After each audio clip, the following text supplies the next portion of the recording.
இம்மாத இறுதியில் பிரதமர் நரேந்திர மோடி தமிழகம் வரவுள்ளதாக தகவல். கன்னியாகுமரியில் நடைபெறவுள்ள தாமரை மகளிர் மாநாட்டில் பங்கேற்க திட்டம்.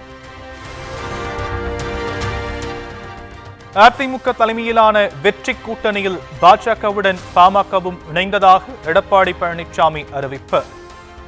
வருகின்ற சட்டமன்ற பொதுத் தேர்தலில் ஏற்கனவே அனைத்து இந்திய அண்ணா திராவிட முன்னேற்ற கழகம் பாரதிய ஜனதா கட்சி கூட்டணி அமைக்கப்பட்டுவிட்டது.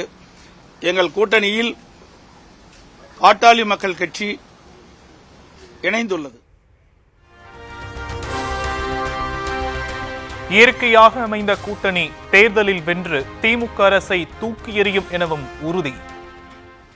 நடைபெற்ற சட்டமன்ற பொதுத் தேர்தலில் மக்கள் விரோத திமுக ஆட்சி அகற்ற வேண்டும் என்ற ஒரு லட்சியத்தின் அடிப்படையிலே ஒரு வலிமையான தமிழகத்தை உருவாக்க மக்களுக்கு தேவையான திட்டங்களை கொடுக்கின்ற ஒரு அரசாக அமைய எங்களுடைய கூட்டணி 234 இடங்களில் பெரும்பாலான இடங்களில் வெற்றி பெற்று அனைத்து இந்திய அண்ணா திராவிட முன்னேற்ற கழகம் தனி பெரும்பான்மையோடு ஆட்சி அமைக்கும். அதிமுக கூட்டணியில் பாமகவுக்கு எத்தனை சீட் என்பது குறித்து பேசி முடிக்கப்பட்டிருப்பதாக இபிஎஸ் அறிவிப்பு. எத்தனை தொகுதிகள் உள்ளிட்ட விவரங்கள் பின்னர் தெரிவிக்கப்படும் எனவும் பேட்டி.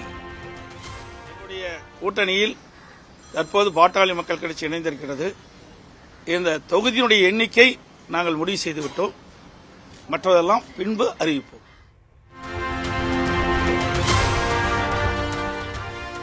பாமக தொண்டர்களின் விருப்பத்தின் பேரில் அதிமுகவுடன் கூட்டணி வைத்திருப்பதாக அன்புமணி பேச்சு.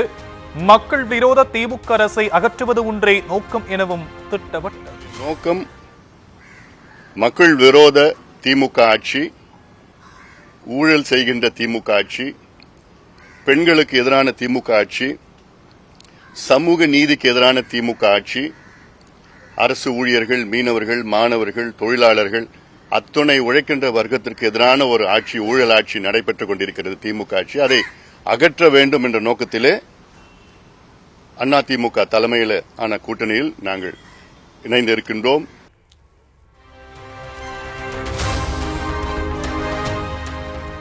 அதிமுக கூட்டணியில் பாமகவுக்கு 18 சட்டமன்ற தொகுதிகள் ஒதுக்கீடு என தகவல். ராஜ்யசபா சீட் கொடுப்பதாகவும் உறுதியளித்ததாக கூறப்படுவதால் பாமகவினர் உற்சாகம்.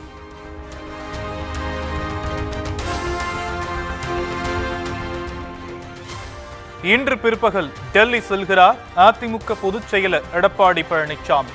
மத்திய அமைச்சர் அமித்ஷா, தமிழக பாஜக தேர்தல் பொறுப்பாளர் பியூஷ் கோயல்